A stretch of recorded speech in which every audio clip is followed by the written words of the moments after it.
Muy buenas tardes a todos los que están por acá el día de hoy. Les agradecemos muchísimo este rato que comparten con nosotros. Tenemos hoy día más una capacitación nueva de nuestro programa de Punto y Aparte sobre cambio climático. Estamos muy alegres y muy complacidos de tener a don Lidier Esquivel Valverde entre nosotros. Es una persona, como ustedes se podrán imaginar, muy ocupada. Su trabajo en la Comisión Nacional de Emergencias es de mucha importancia para todos nosotros y además también para muchas personas, para la vida de muchas personas en nuestro país. Entonces, pues le agradecemos muy, muy de corazón en este rato que está sacando para compartir con nosotros. Le decía a don Lidier que sí, él quería contar un poquito más como de sí mismo para poder tener un poco más de información sobre con quién estamos hablando para todos ustedes. Adelante, buenas tardes. Muchas gracias, doña Alejandra. Gracias a todos y todas. En verdad, un gusto y un honor que me hayan invitado a esta clase. Bueno, mi nombre es Lidier Esquivel Valverde. Yo empecé a trabajar en la Comisión Nacional de Emergencias en enero de 1991. Posiblemente algunos de ustedes no habían nacido o estaban o ni siquiera estaban en planes. U otros tenían otras prioridades, estaban en el kinder, en la escuela. La verdad es que ya yo me he acostumbrado a ello, puesto que aquí hay una mezcla también en la comisión, en la institución donde yo trabajo, de gente muy joven y gente ya un poco más grande como yo. Así que muchas veces cuando contamos nuestras anécdotas, por ejemplo, con el terremoto de Limón, que fue mi primera gran experiencia en 1991, un 22 de abril, eh, muchos nos dicen, yo no había nacido, yo estaba en el kinder o estaba en la escuela y ya en esa época ya yo estaba trabajando aquí. Yo soy geólogo de profesión o de base, perdón. Y esa fue la razón por la cual ingresé a la Comisión Nacional de Emergencias. El tema del riesgo, el tema de los desastres, a lo largo de los años ha ido cambiando mucho. Y una de las cosas que se va dando uno cuenta después de casi 30 años de estar en esto, es que finalmente uno no termina siendo geólogo, o sea, uno termina trabajando en este tema en muchísimos aspectos termina haciendo sociología, psicología, geografía, contención emocional, termina siendo una buena parte administrativa y una buena gestión política también que le toca hacer aquí, porque en realidad es un tema que se ha ido complejizando. Doña Alejandra me invitó hace unos días cuando me contactó, me dijo, es que pues quisiéramos hablar con alguien que esté vinculado al tema de desastres, pero que también nos pueda hablar de cambio climático. Entonces dije yo, uy, qué jodido, porque yo de cambio climático no soy un experto, pero tal vez pueda aportarles un poco desde la perspectiva del día a día y de la incidencia cotidiana y de lo que ha sucedido en estas 3 décadas y cómo ha ido cambiando el tema de los desastres, y tal vez dentro de eso podamos ver algunos tópicos que nos podrían sugerir que posiblemente ya estamos metidos de lleno en un escenario de cambio climático y eso es un corto tiempo. Por lo menos yo quiero creer que es un corto tiempo, 30 años. Yo sé que para ustedes es más que una vida en este momento, pero es un corto tiempo y sin embargo algunas cosas ya se están cumpliendo. Como les decía, yo trabajo en la Comisión Nacional de Emergencias, estoy en las oficinas de la institución en este momento. Ustedes pueden ver logos aquí, a este lado, como 3 o 4 logos diferentes de diferentes épocas, que reflejan un poco cómo hemos ido cambiando también, y ni siquiera es el último logo, el último lo tengo aquí en mi camiseta. Entonces, bueno, estoy para servirles. Espero poder llenar sus expectativas y cumplir en el mejor de los casos, por lo menos con las preguntas y el intercambio de información, que me gustaría creer que más que una clase es un intercambio de información que podamos tener con ustedes. Así que muchas gracias y muy complacido de que me hayan invitado. Muchas gracias a usted. Yo, el día de hoy, la dinámica que tenemos es un poco más bien como una entrevista en vivo, donde tenemos algunas preguntas que tenemos preparadas para don Lidier. Y por supuesto, él podrá extenderse o lo que necesite. Y al final de la conversación, también ustedes podrán este, hacer otras preguntas o incorporarse. Yo sí les pediría que en cuanto don Midir esté respondiendo, nada más si tienen alguna pregunta de seguimiento o algo así, que la hagamos en el chat y estaremos pendientes de eso para poderles dar ese seguimiento, pero para no interrumpirle la conversación. Lo primero que le queríamos preguntar, un poco como para sentar como la mesa de la conversación, es qué es lo que se entiende o qué es lo que se debe entender como prevención y mitigación de desastres en los tiempos de cambio climático. ¿Cuál es como su comprensión de esto y que nos pueda ayudar a nosotros como comunicadores a dar una mejor información? Bueno, tal vez voy a permitirme compartir una imagen. Por favor, voy a cargarla, creo que aquí está. Me dicen, por favor, si la están viendo. Perfecto. Ok, bueno, esa es solo una introducción. Lo que quiero mostrarles es la siguiente lámina. A ver si puedo hacerla, primero que nada. A ver, ¿dónde me trae? Ahí. Ahí hay una fórmula que usualmente y tradicionalmente nosotros usamos para tratar de explicar este tema de los desastres y cómo interactúan diferentes factores. Usualmente hemos usado 3 elementos. Por un lado, siempre hemos hablado, yo voy a apuntar, voy a usar una pluma para rayar. Siempre hemos hablado de este evento, de este componente, el componente de amenaza, dentro de lo que le llamamos gestión del riesgo. Y la amenaza es posiblemente el punto de partida. ¿Qué es la amenaza? Bueno, el deslizamiento, la inundación, el volcán o la erupción volcánica que podamos tener. Si hablamos de cambio climático, bueno, los diferentes elementos que el cambio climático puede generar. Aquí hay un elemento pequeñito que dice factor agravante, que está acá, pero este lo voy a dejar de último, porque antes de hablar del factor agravante, quisiera hablar de los otros 3 elementos. El elemento de vulnerabilidad es qué tan frágiles somos nosotros ante una amenaza determinada. ¿Cómo trataríamos de explicar eso? Por ejemplo, acá en Costa Rica, si estamos hablando de una amenaza de tipo volcánico, por cualquiera de los 5 volcanes que tenemos activos en el territorio nacional, entiéndase como Arenal, Rincón de la Vieja, Poás, Irazú y Turrialba.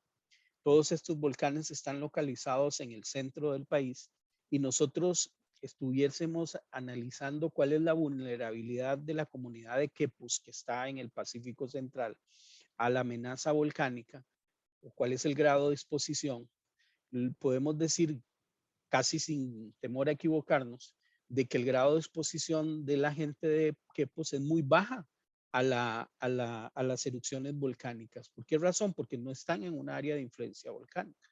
Entonces, este factor es muy condicionante, pero si cambiamos la amenaza y hablamos, por ejemplo, de la erosión costera o de los tsunamis, el escenario cambia. Y entonces ya estamos hablando de una población costera en el Pacífico Central, sobre todo si hablamos de una comunidad de estas que se han desarrollado a lo largo de la franja costera en Quepos Parrita, y podemos decir que su grado de exposición es muy alto. Más si no tienen información, si han construido sin considerar elementos de atenuación, qué sé yo, tipos de materiales, diseños, o si han invadido las zonas costeras, que son altamente vulnerables a un potencial tsunami. Entonces, estos dos factores combinados, la amenaza y la vulnerabilidad, nos dan el riesgo. Podemos hablar de riesgo alto, riesgo bajo, medio, etcétera. Ahora, ¿qué pasa con el cambio climático? Bueno, posiblemente aquí es donde juega el cambio climático. El cambio climático es el factor agravante de la amenaza.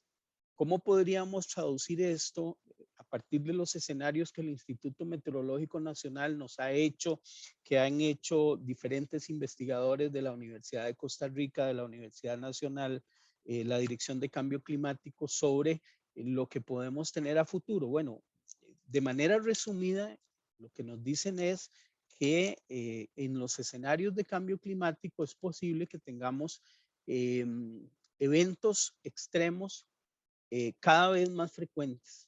¿Qué son eventos extremos? Bueno, por ejemplo, la temporada de huracanes del año pasado, del 2020. La temporada de huracanes del 2020, ahora quizás la podamos ver un poco de estadísticas, pero fue anómala, completamente anómala. Hablamos de más de 30 eventos que ocurrieron en una temporada que se inicia en junio y finaliza en noviembre usualmente, pero que usualmente el promedio anda por menos de 20, alrededor de unos 18 eventos con nombre, y tuvimos más de 30, me parece que como 31. Algunos escenarios de cambio climático apuntan a que posiblemente las temporadas de huracanes del futuro, ya con incidencia de elementos de cambio climático, no solo van a iniciar más temprano, más antes de junio, sino que van a finalizar más tardíamente, después de noviembre. Pero además de eso, la cantidad y la intensidad de los huracanes van a ser mucho mayores.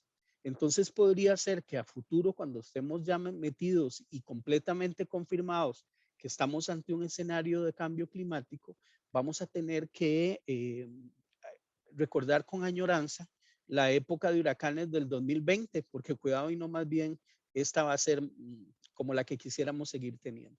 Entonces allí es donde está el factor agravante, o sea, seguimos utilizando la misma fórmula, seguimos contemplando la amenaza, seguimos viendo como escenarios vulnerables, como poblaciones, infraestructura, medios de producción vulnerables, pero donde esa vulnerabilidad se va haciendo cada vez mayor.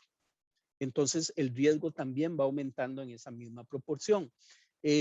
Vamos a ver, ¿qué significaría esto también en estos escenarios? Estos, por ejemplo, son algunas investigaciones que nos han hecho a través de la Universidad de Costa Rica y el Instituto Tecnológico Nacional sobre modelos hidrológicos en cuencas que son de interés nuestro. Déjenme ver si puedo ver aquí en esta pantalla, que es un poquito más grande. El de la derecha es el río Aranjuez, que está aquí, pero se voy a señalarlo acá. Este que está acá es el escenario de inundaciones más probables del río Aranjuez en un periodo de 100 años, en un periodo de recurrencia de 100 años. ¿Qué significa esto? Bueno, es la inundación mayor que podríamos esperar en un periodo de 100 años. ¿Qué podría suceder? Esto es utilizando datos históricos de lo que hemos tenido en las décadas anteriores. ¿Qué es lo que nosotros podríamos estar esperando ante un escenario de cambio climático en nuestro país? Que estos escenarios esperables cada 100 años ya no lo sean con un periodo de recurrencia tan alto o tan bajo. Posiblemente tengamos que empezar a esperar inundaciones de esta naturaleza, de esta magnitud, perdón, no cada 100 años, sino cada 20, 30 años. Igualmente yo quisiera mostrarles esto que sucedió en Caldera el 14 de septiembre. Debería escucharse, déjenme ver. Bueno, esto es un video que posiblemente no lo voy a poder pasar o no lo van a poder ver ustedes. Ahí está. Esto sucedió hace unos cuantos días en Caldera y está sucediendo más o menos unas unas 3 o 4 veces al año en condiciones normales, algunas veces más, donde un oleaje, no es una marea, un oleaje alto, eh, se está metiendo ahí en el sector de Jesús María, ¿cómo es que se llama ese lugar? Se me olvida el nombre, pero es ahí por donde están los puestos de Churchill y otras cosas más, cerca de la marisquería que está ahí muy conocida. Entonces, ahí hay un tramo de la carretera de la costanera sur, de la ruta 27, perdón, que conecta con la ruta 1. Además hay viviendas al otro lado de la carretera, hay rompeolas y hay algunas otras cosas. Entonces, no solamente estamos apuntando a escenarios de inundación, sino también a escenarios donde podría ser que a lo largo de nuestras costas empiecen a darse incidentes de este tipo con más frecuencia y con mayor intensidad. Algo que de alguna manera ya empezamos a notar en costas como las del Caribe, en el sector de Puerto Vargas, hacia la parte ahí por donde está el aeropuerto de Limón, esto se llama Cieneguita, igual que en este sector que les mostraba de Calderas, de Caldera, perdón, y algunas playas hacia el sur del Pacífico, por ejemplo, Pavones y eso. Entonces, eso es posiblemente lo que nosotros empecemos a notar como, como cambios que empiezan a suscitarse, según algunas personas cada vez, o sea, deberían darse todavía deberían pasar algunas décadas, pero algunas evidencias quizás ya empiezan a verse.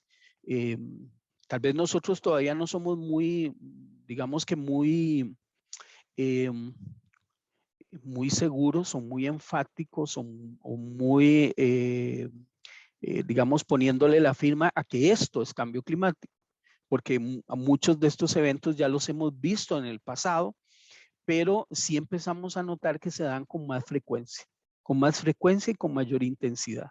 Esto es lo que yo les decía anteriormente de la temporada de huracanes 2020, que nos trató bien, honestamente, a Costa Rica me refiero, pero que los efectos, por ejemplo, en la costa sur de Estados Unidos, en la costa este, en México y en las zonas de Honduras y Guatemala, fueron desastrosas. En Estados Unidos fueron pérdidas materiales enormes, mientras que en Honduras, Honduras, la parte norte de Nicaragua y Guatemala hubo una cantidad importante de muertos, de personas fallecidas. Y otro tema al cual nosotros muchas veces no le ponemos atención es que, por ejemplo, que es noticia en estos últimos días, son las olas de migrantes que se están dando bueno, son haitianos, se dice en su mayoría, pero ahí va una mezcla también de población centroamericana que está en condiciones de pobreza.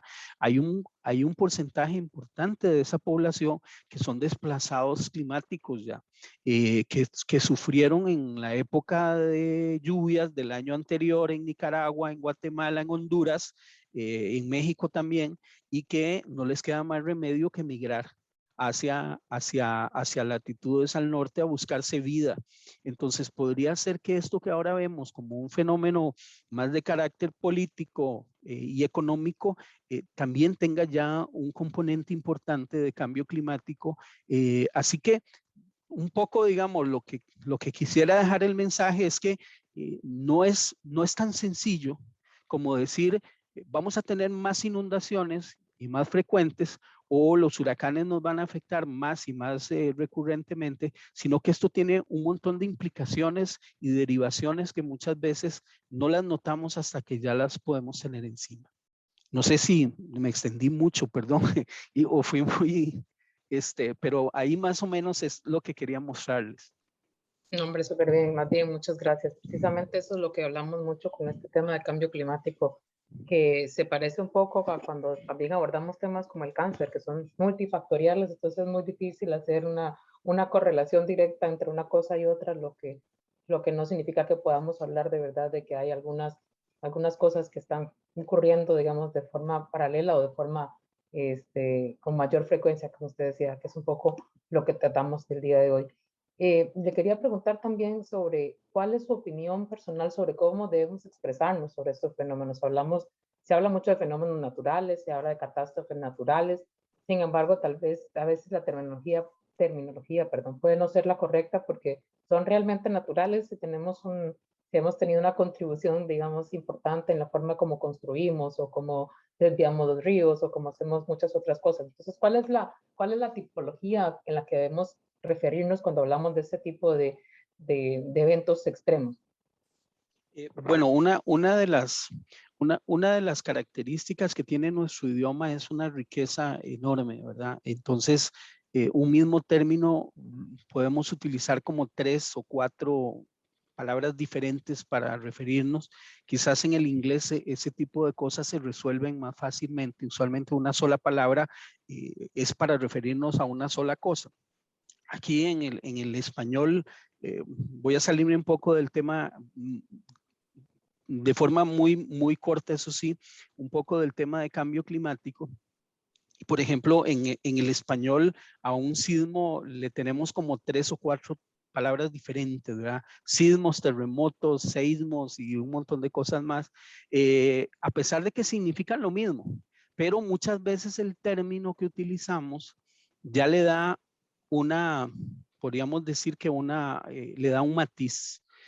Eh, Nosotros hemos insistido mucho en que estos eventos no son fenómenos, o sea, los fenómenos se refieren a eventos que no conocemos, que no sabemos cómo ocurren,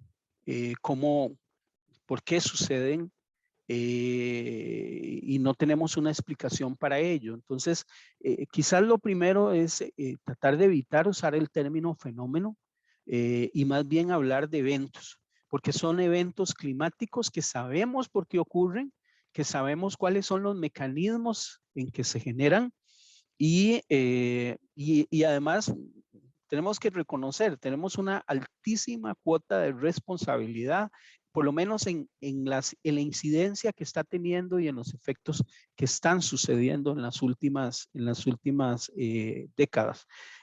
Así que no son naturales porque las inundaciones siempre han estado allí. Voy a navegar un poco por esta presentación que yo les traía y por ejemplo les voy a mostrar eh, esto.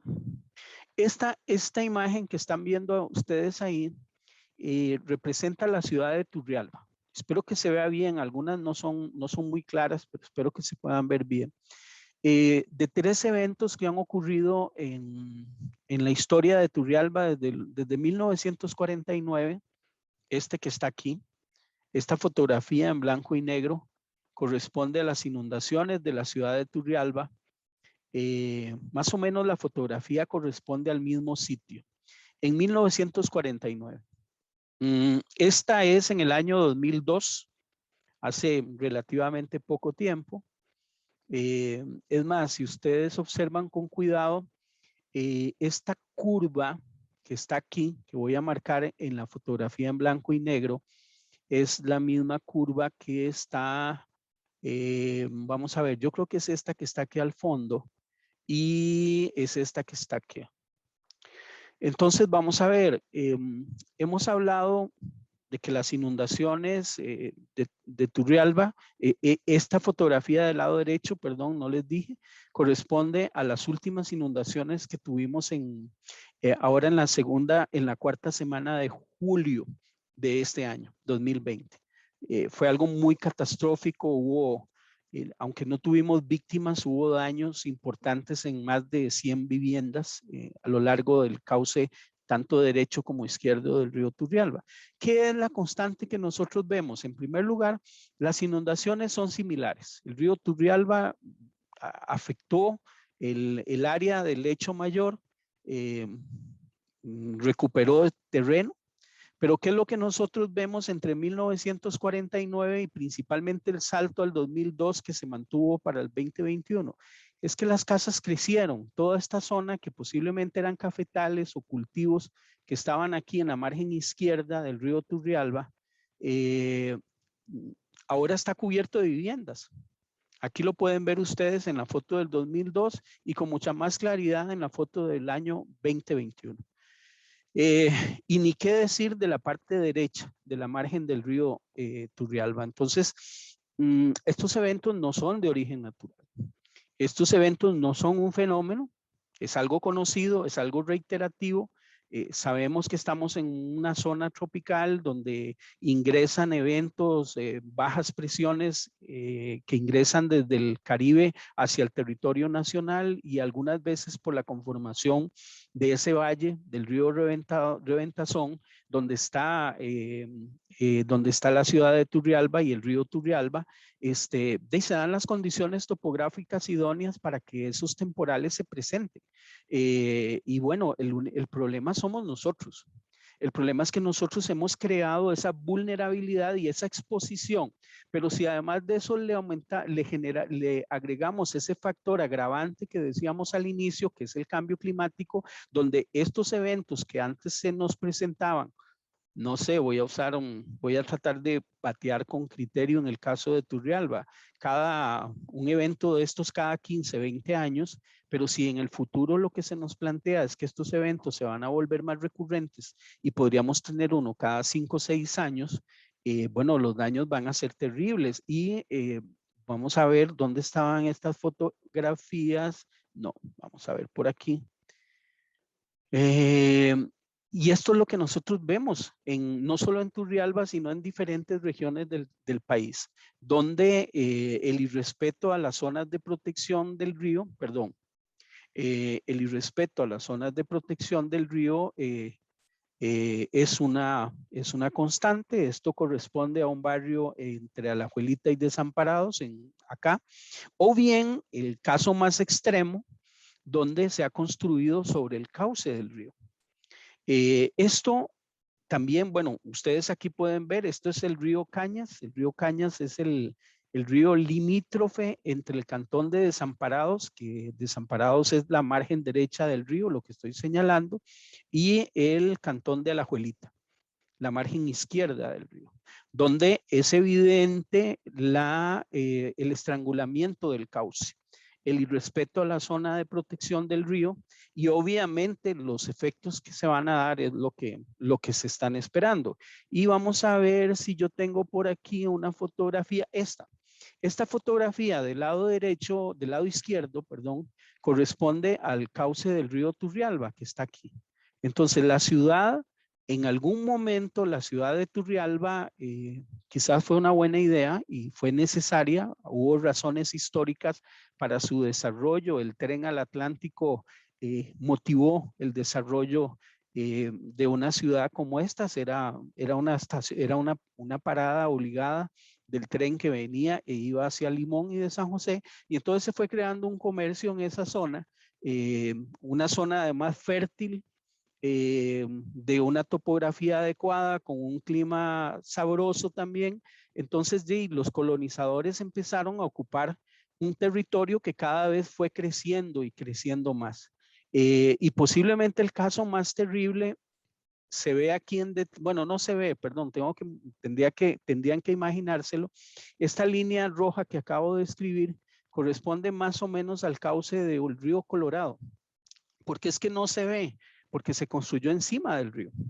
Entonces, la terminal de autobuses, la bomba del centro de Turrialba y un montón de infraestructura está construida sobre el cauce del río de la quebrada. No estamos hablando ya del río Turrialba, sino de la quebrada que está aquí al lado, el río Colorado que está aquí al lado.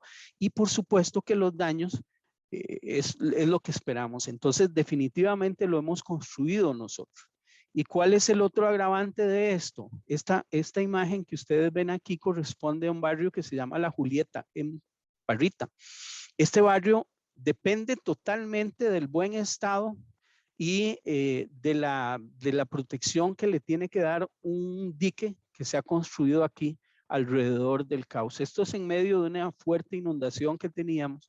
Entonces hay muchas poblaciones que dependen de infraestructura de este tipo. Pero ojo, esta infraestructura de protección de diques es muy costosa, su mantenimiento es muy caro y no resuelve el problema de inundaciones.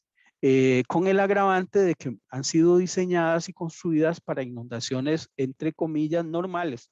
Tenemos que considerar que si vamos a escenarios todavía peores, este tipo de obras son mucho más limitadas en cuanto a su impacto y a la protección de la población. Entonces, esto nos plantea muchísimos retos en el futuro, indudablemente, e inclusive nos plantea preguntas,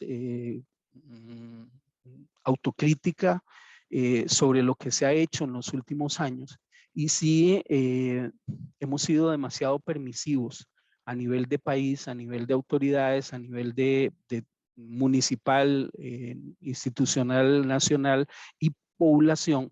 Hemos sido demasiado permisivos al permitir, valga la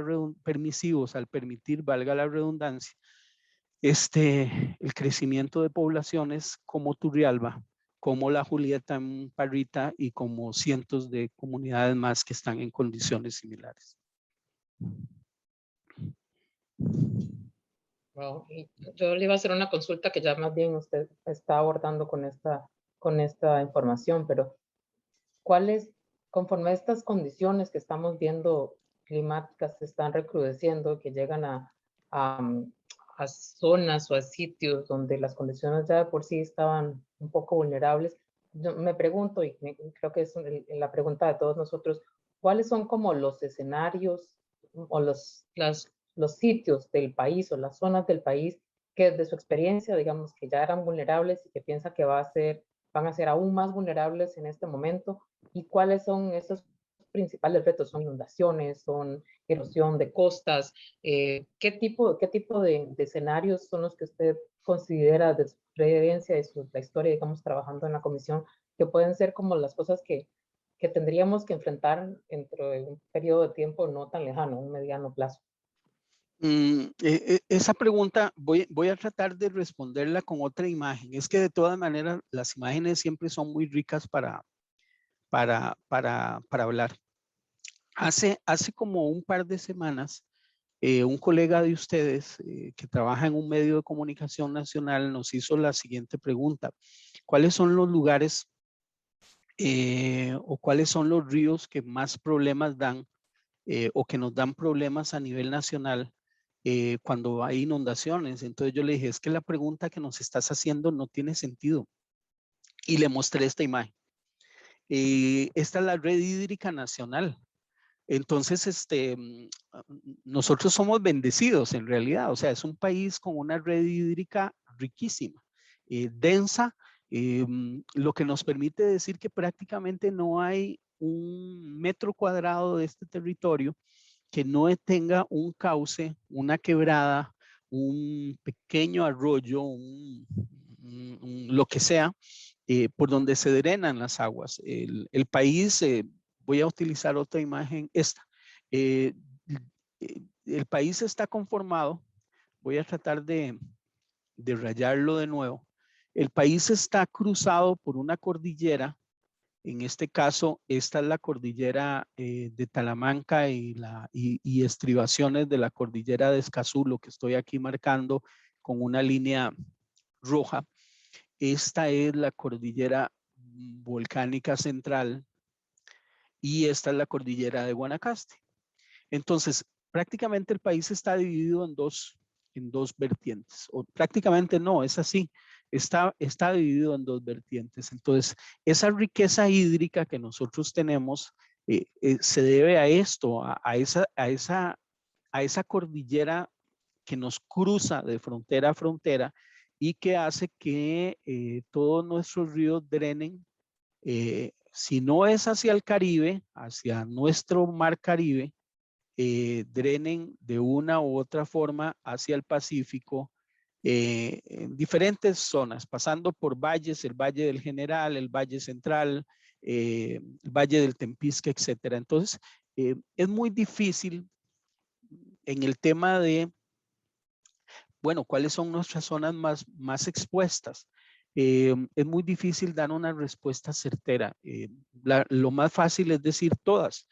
Todas las áreas donde tenemos cauces, donde tenemos ríos, donde tenemos, y que es todo el territorio nacional. Pero ojo, sí podemos hacer alguna diferenciación. ¿Cuáles son nuestras áreas más vulnerables? En ese caso, digamos que la amenaza afecta a todo el territorio nacional, pero ¿cuáles son nuestras áreas más vulnerables? Bueno, donde están los centros de población. Indudablemente, una característica que nosotros tenemos es un valle central, que ya este mapa lo rayé todo, así que voy a tratar de rayarlo aún más. Pero este valle central, que representa el 10% del territorio nacional apenas. Ojo, el 10%, pero ahí vive el 60% de la población. Entonces ya ustedes pueden imaginarse una concentración de población en ese valle central, y cuando hablamos del valle central, para ubicarlos a ustedes, tal vez cuando uno está más habituado a aspectos geográficos, con solo decir valle central ya se lo imagina, pero puede ser que ustedes no. El valle central corresponde a ese territorio de nuestro país que va desde Paraíso de Cartago hasta San Ramón de Alajuela, donde casi muchas ciudades han crecido tanto que han ido juntándose, y que prácticamente en algunos sectores ya son una sola ciudad. Y eso entre el este y el oeste.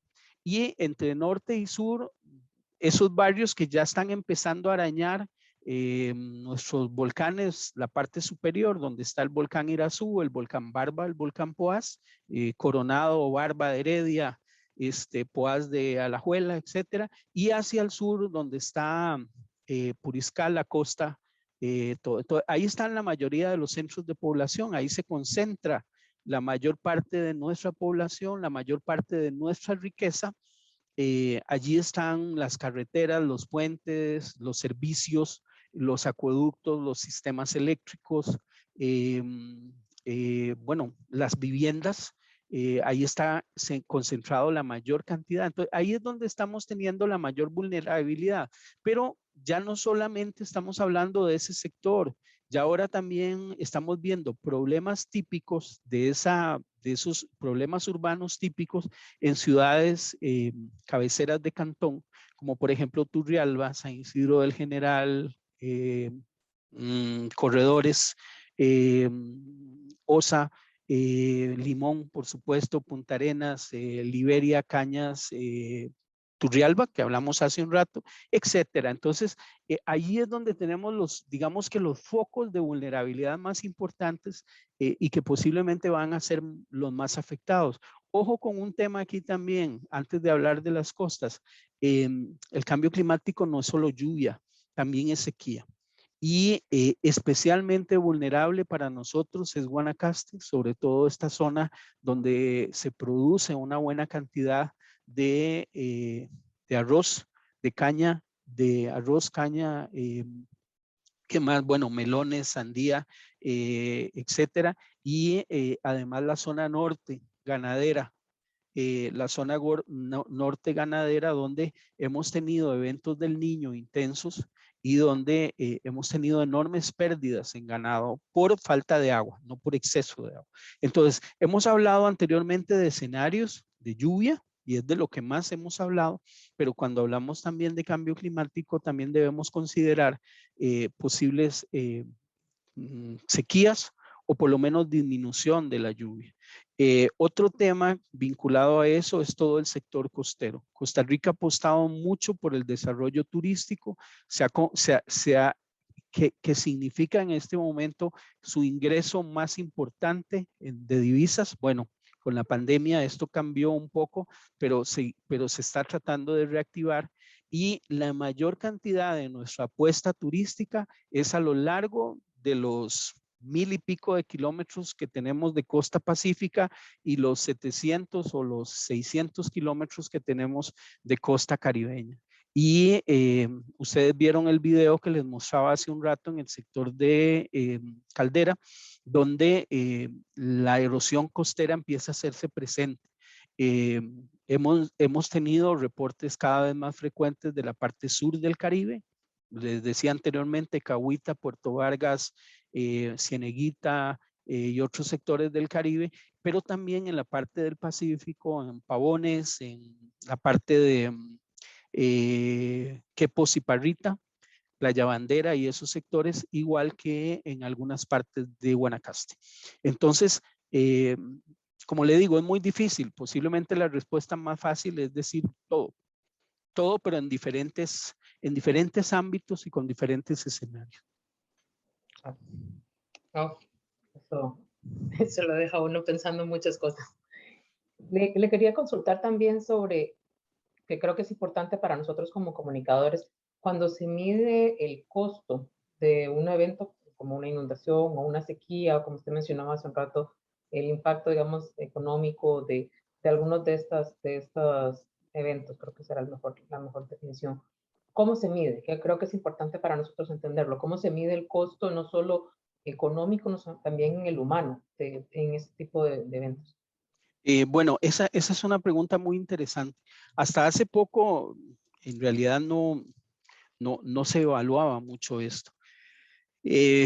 Pero la CEPAL en la década anterior empezó a introducir algunas metodologías y algunas formas de evaluar el costo económico y ambiental de los desastres en nuestro país. Costa Rica tiene un mecanismo de atención de emergencias que es los decretos de emergencia y aquellos eventos mayores que son declarados emergencia nacional. Estamos obligados a desarrollar un documento que se llama el plan de inversión, el plan general de inversión de la emergencia, que recupera todas las pérdidas que hemos tenido en diferentes sectores por eventos grandes.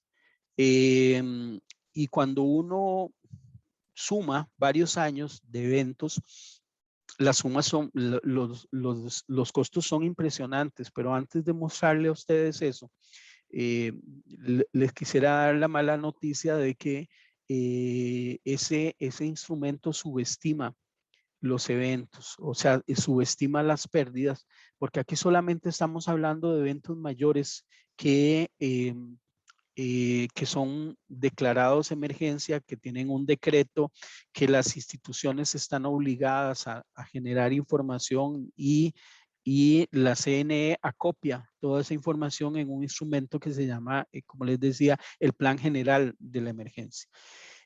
Así que estamos dejando por fuera los eventos que suceden cotidianamente. ¿Cuáles son esos? Hoy, por ejemplo, aquí en Costa Rica, la tarde ha estado lluviosísima a partir de las 3, 4 de la tarde.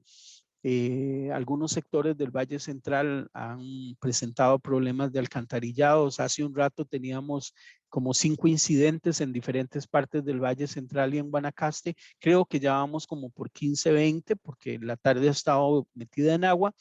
Y esos son daños también. Esos son daños en alcantarillas, en puentes, en algunas viviendas, tapias.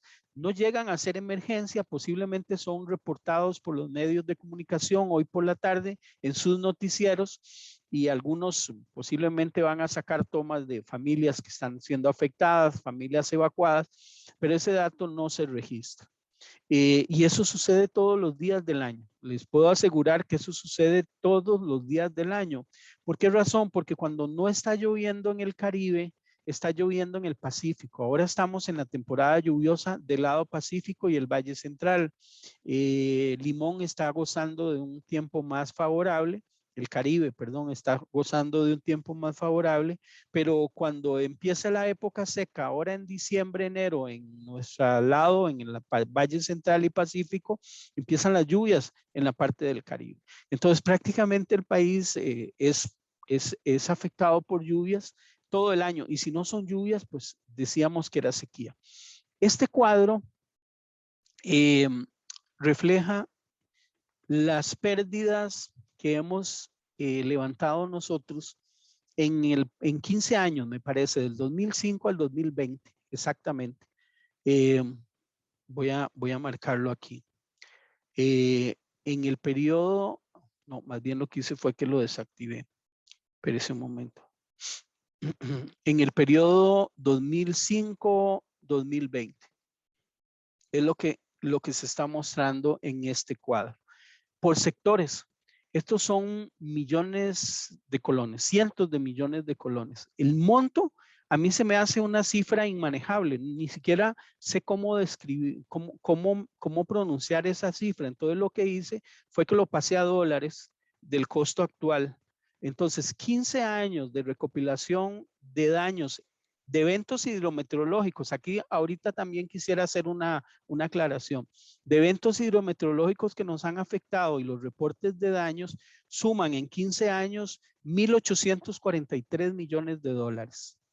Nada más para recordarles, el préstamo que Costa Rica está gestionando ante el Fondo Monetario Internacional es de 1.700 millones de dólares. Y aquí estamos hablando de un monto mayor en 15 años de pérdidas que el país ha tenido que invertir en carreteras, principalmente puentes, alcantarillas, reparación o reencauce de ríos, quebradas, sistemas de agua, edificios públicos, escuelas que se han dañado en el sector agropecuario, ambiente, etcétera. Y aquí estamos hablando de inundaciones y sequías. Ahora, díganme ustedes, o no me pregunten, por favor, qué tanto esto es cambio climático, porque no lo sé. O sea, muchos de estos eventos son construidos por nosotros mismos y son eventos posiblemente recurrentes que íbamos a tener con o sin cambio climático. Pero puede ser que estas cifras sigan creciendo a futuro. Entonces, esto demuestra lo costoso que nos salen los desastres, lo carísimo que salen y que en 15 años hemos tenido que gastar más de lo que se está pidiendo al Fondo Monetario Internacional para rescatarnos. Yo no sabría decirles si esto nos podría decir que si hiciéramos una adecuada prevención y mitigación, no hubiésemos necesitado recurrir a ese préstamo del Fondo Monetario Internacional porque no hubiéramos gastado en 15 años esos 1.843 millones de dólares en reponer infraestructura. Sin embargo, no sé, la cifra da para pensar, da para discutir, da para sacar conclusiones. Necesitaríamos más información que no tenemos para concluir y para poderles decir a todos ustedes o decirles a ustedes, bueno, de estos 1.843 millones en 15 años, un tanto por ciento corresponde a cambio climático. Una vez nos pusieron a hacer ese ejercicio, la Dirección de Cambio Climático, porque necesitaba justificar unos fondos que nos iban a donar o que nos donaron. Y hicimos ahí un bateo extrañísimo, pero la verdad es que no teníamos datos suficientes como para decir que esto tiene huella de cambio climático, la verdad. Yo creo que esa es una gran pregunta para todos, aprender a entender que el cambio climático es transversal y que a veces no se está midiendo, digamos, no tenemos los datos para poder entenderlo a cabalidad. Cuando usted presenta esta información, la pregunta que me surge es, si tenemos como costarricenses los recursos necesarios para, enfrentarnos a estos eventos o sea, para enfrentarnos ya a los eventos que son tal vez más conocidos por ustedes, que ocurren anualmente, y pensando incluso que van a ser eventos más extremos cada vez. ¿Qué necesita Costa Rica? ¿Qué necesita la Comisión para poder hacer frente a estos? Pues necesitamos más personas, más equipo, necesitamos más tecnología, mejores datos. En su experiencia personal y en su sentir, ¿qué es lo que piensa que estamos careciendo en este momento para enfrentarnos a una situación de, de, de riesgos y de que vamos a tener que actuar en el mediano y largo plazo? Bueno, esa es una pregunta muy interesante. A mí me parece, vamos a ver, eh, eh, yo creo que ya como lo hemos venido viendo, como lo hemos venido explorando, el tema es muy vasto. El tema abarca de forma transversal muchísimos sectores. Yo creo que no hay un sector que pueda decir que está excluido de esto.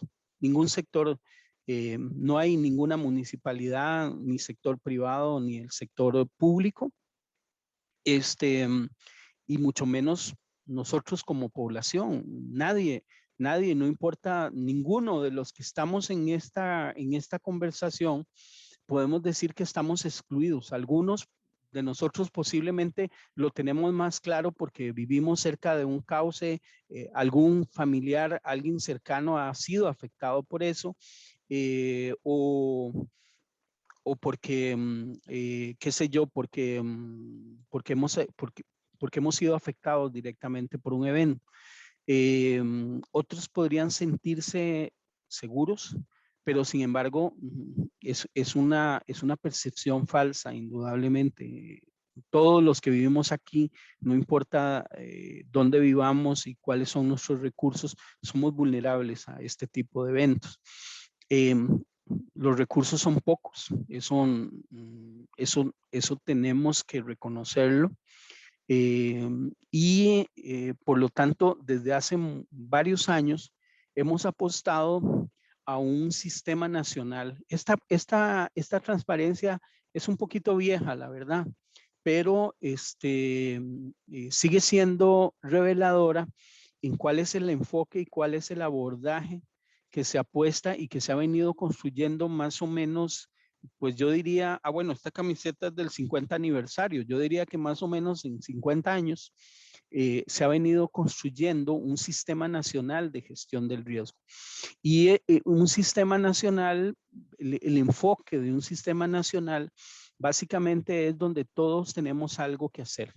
Desde el Poder Ejecutivo, hasta comités que se han ido conformando en diferentes sectores. Todos los 82 municipios de este país tienen un comité municipal de emergencias, y a su vez muchas instituciones privadas tienen su comité institucional de emergencias.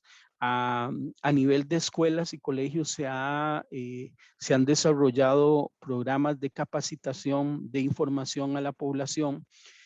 Me parece a mí que un esfuerzo interesante que se ha hecho en estos últimos años ha sido, por ejemplo, el desarrollo de actividades como el simulacro nacional que se hace en agosto de todos los años y que se ha creado por decreto el día del simulacro, que la pandemia nos ha obligado a dar un paso atrás en cuanto a la participación masiva de la población por el tema del COVID, pero el primer año que se hizo el simulacro, que fue un año antes de la pandemia, en el 2019, perdón, participó más o menos 1,5 millones de personas, de escuelas, de colegios, de instituciones públicas, de instituciones privadas, y la meta era que cada año íbamos a ir ascendiendo por lo menos 500,000 personas más, íbamos a ir involucrándolos hasta que tuviéramos realmente un evento masivo, un evento de carácter nacional. Sin embargo, la pandemia nos obligó a replantear el modelo de simulacro y tuvimos que usar, hacerlo virtual, y eso nos restó mucho la participación de la población, principalmente la población. Entonces, pero eso está ahí, esperando, digamos, que mejores épocas en que ya podamos reunirnos y ya podamos hacer eventos más generales. Lo que quiero decirte con esto es que el abordaje es de todos, el abordaje es sistémico, donde todas las instituciones, todas las municipalidades, todas las organizaciones comunales, privadas, las instituciones privadas, etcétera, todas tienen algo que aportar y todas deben involucrarse. Esto es muy importante, sobre todo en un país como el nuestro que no tiene ejército. También, porque en países donde el ejército es una institución histórica, la atención de desastres recae mucho sobre ellos. Tienen helicópteros, tienen aviones, tienen soldados entrenados para operar 24 horas, y entonces más bien estos eventos hasta les sirven para entrenarse. Nosotros no. Entonces, ¿qué es lo que nosotros utilizamos? Bueno, toda una estructura institucional conformada y organizada a través de comités, el COE, que es el Comité de Operaciones de Emergencia, los comités municipales de emergencia, los comités comunales de emergencia, y bueno, y los recursos del Estado para poder atender esto. Entonces, es algo de todos. Me parece que es un sistema que ha funcionado hasta ahora. No sé si en el futuro tendremos que replantearnos, pero hay algo muy importante, es qué podemos hacer en prevención y mitigación, que es costosa, ¿verdad? Que es muy cara. O sea, si debemos seguir haciendo esto, vamos a ver, si debemos seguir haciendo obras, vamos a ver si yo por aquí tenía alguna foto de alguna obra. No, la verdad es que no. Bueno, si debemos seguir haciendo obras costosas que van a durar poco, o debemos empezar a replantearnos el ordenamiento del territorio también y empezar a plantear límites más estrictos en cuanto a la utilización del terreno, en cuanto a las posibilidades de usar áreas que algún día se van a deslizar, se van a inundar o van a ser afectadas por la erosión marino costera, y no tener que seguir gastando estas cantidades o invirtiendo estas cantidades enormes de dinero, que para mí es todo el dinero del mundo. Para un país tan pequeño como el nuestro, 1.800 millones de dólares es muy importante en una economía como la nuestra en este momento. Y lo otro es que podamos aprovechar la reconstrucción posterior a un evento para mejorar nuestras condiciones de vulnerabilidad. ¿Qué significa esto? Eh, por ejemplo, si se nos cayó un puente en Parrita por una inundación que se dio hoy en la tarde o que se va a dar esta semana o este mes que viene, tenemos que reconstruir el puente porque la población lo necesita para cruzar de un lado al otro, para llevar productos, pero no tenemos que construir el mismo puente que se cayó, o sea, el mismo diseño, el mismo tamaño de puente. Tenemos la obligación de que ese puente considere al menos la inundación que fue capaz de llevarse esa infraestructura. Y entonces construir y diseñar de acuerdo a esos parámetros para que a futuro esas obras no puedan ser afectadas por esos eventos, e inclusive considerar eventos mayores al que fue capaz de llevarse esa infraestructura. Un pecado que hemos cometido en los años anteriores es que muchas veces hemos reconstruido en las mismas condiciones en que estaba la infraestructura que se perdió. Yo sé que esto suena ilógico, y cuando lo vemos así pero incluso por muchos años, yo recuerdo que el área legal del Estado, de la Comisión y de otras instituciones insistía en que no, que la reconstrucción tenía que hacerse con las mismas características de lo que había antes, porque la ley no permitía mejoras. Hubo que echarse un pleito enorme por muchos años para poder revertir esa idea y esa creencia y empezar a construir con diseño, y a mejorar los diseños o el tamaño del puente que fue dañado o las casas que fueron afectadas. Esto es más fácil decirlo que hacerlo, honestamente. Les cuento, por ejemplo, que en Turrialba, después de lo que sucedió en julio pasado, que fueron afectadas varias casas a lo largo del margen derecho e izquierdo, lo lógico es pensar que esas viviendas que fueron dañadas no deben construirse ahí. Sin embargo, ya los mismos pobladores están haciendo presión para que se les permita reconstruir sus viviendas una vez que se terminen los diques de protección. Y claro, esto tiene muchas explicaciones. Yo sé que de, quizás desde acá, para nosotros desde la comodidad es muy fácil decir, qué barbaridad, ¿cómo se les ocurre hacer esto? Es que no sé qué, pero hay elementos históricos, hay elementos de arraigo, y muchas veces también hay que reconocer que el Estado no tiene mecanismos para apoyar familias, sobre todo de clase media, cuando son afectadas por desastres. Esto también tenemos que tomarlo en cuenta, y muchas veces estas familias no tienen más remedio que volverse a sentar ahí, porque es o quedarse ahí o no tener nada. Entonces a veces es una decisión difícil y lógica para ellos.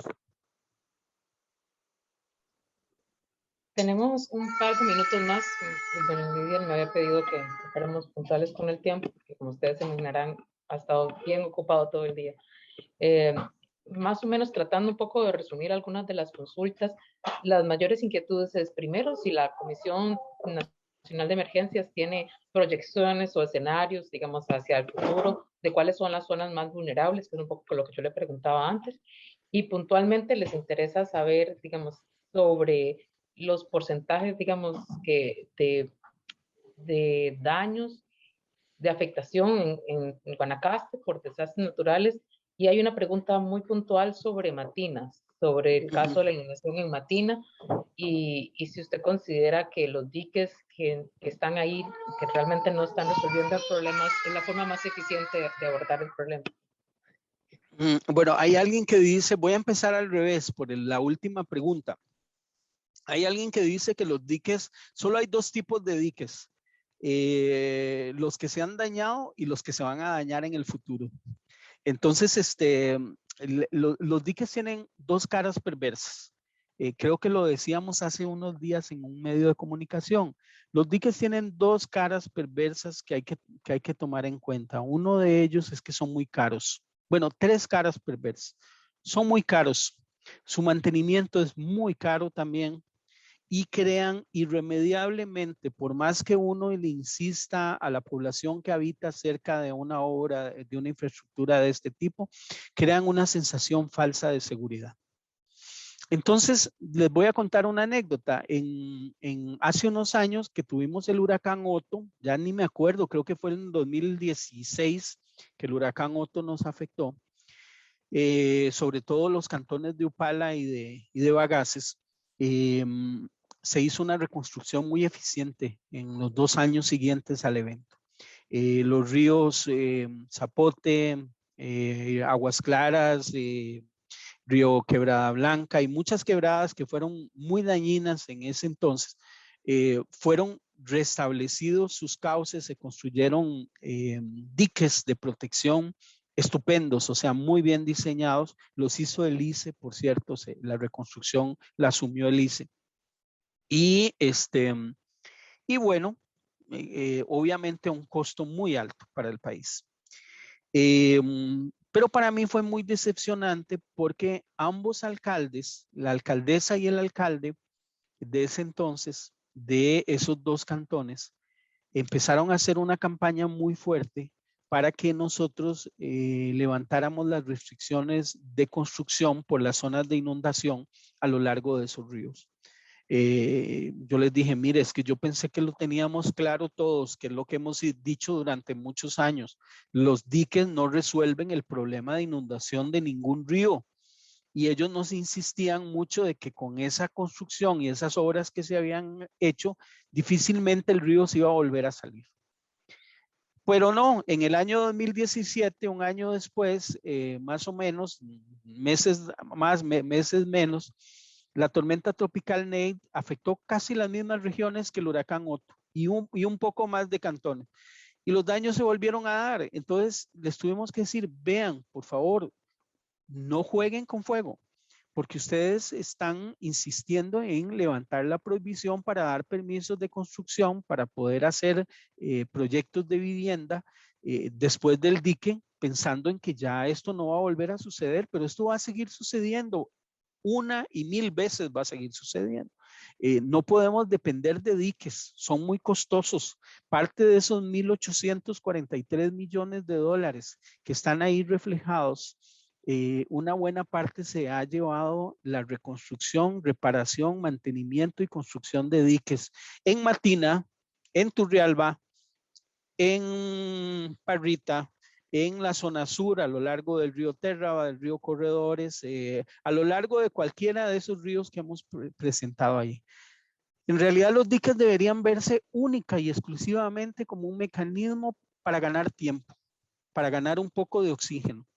¿Qué es lo que nos ayudan los diques? A que los eventos menores y medianos y pequeños no afecten a la población, pero tarde o temprano un evento mayor va a afectar a esa población irremediablemente. Entonces, allí es donde necesitamos un poco, digamos, de trabajar juntos, porque una opción podría ser construirle el dique a la municipalidad de Matina, para agarrar el ejemplo de la pregunta que hicieron, pero ponerle condicionantes desde el nivel central y decirle, bueno, señores y señoras, está bien, vamos a invertir 1.500 millones de colones en reconstruir o reparar o ampliar los diques que ustedes nos piden. Pero a cambio de eso, ustedes van a sacar una ordenanza municipal que regula las construcciones o al menos le pone condicionantes a las construcciones en las zonas de inundación de su cantón. Porque no es posible que en el año 2020-21 que nos piden el dique tenemos 200 casas y en el año 2030 son 500 las casas que hay ahí. Entonces estamos construyendo vulnerabilidad, nos estamos haciendo cada vez más frágiles y ese monto de 1.800 millones podría ser muchísimo mayor en el futuro porque cada vez exponemos más a la gente. Es muy difícil trabajar con el componente político de la gestión del riesgo porque irremediablemente ellos tienen una visión de corto plazo y además es muy difícil, yo entiendo y lo he llegado a comprender, aunque me ha costado mucho y ha sido un trago amargo, entender que hay decisiones políticas que no son bienvenidas en este tema. Y una de ellas es esa, es exigirle a un municipio o a una institución o decirle que no puede construir el proyecto de vivienda que prometió en una zona, porque la zona es inundable y no se puede reconstruir la vulnerabilidad y eso nos hace daño a todos en el futuro. Yo no recuerdo bien las otras preguntas, pero me parece que una de ellas era sobre cuáles eran las áreas de mayor riesgo. Yo creo que lo habíamos planteado un poco aquí. Siempre, o sea, estamos hablando de los centros de población, las áreas más vulnerables a futuro, los centros de población, los centros de producción, tanto agrícola como turístico, las franjas costeras, como las áreas que indudablemente van a ser más golpeadas y donde sin duda necesitamos trabajar más. Hay una obra fabulosa que Costa Rica hizo en los años 70 y que tal vez le hemos dado muy poca bola, que es el sistema de riego en el Tempisque, en la zona de Cañas. Ese sistema de riego nos pegó a nosotros una salvada impresionante cuando se nos vino las inundaciones en Guanacaste. O sea, hubo pérdidas, pero atenuó mucho las pérdidas en sectores agrícolas de Cañas y la parte baja media del Tempisque gracias a esos sistemas de riego. Entonces, me parece que hay cosas que se han hecho bien, no se puede hablar únicamente mal de lo que se ha hecho y no sé, tal vez se ocuparía una clase entera, otra clase entera para hablar, de terminar de redondear muchas cosas, pero en general me parece a mí, indudablemente somos un país vulnerable, somos un país expuesto, vamos por un camino en el cual en lugar de atenuar o revertir esos procesos de vulnerabilidad, más bien los hemos ensanchado, los hemos profundizado aún más. Si continuamos por esa senda, posiblemente estas pérdidas, para hablarlo en términos económicos, que es como más fácilmente se entiende, van a ir en aumento, indudablemente, y esto es algo que posiblemente es un lujo para un país como el nuestro, que está en este momento en una crisis fiscal y donde está pidiendo un préstamo por algo parecido, un poco menos a lo que a lo que el país tuvo que invertir en 15 años.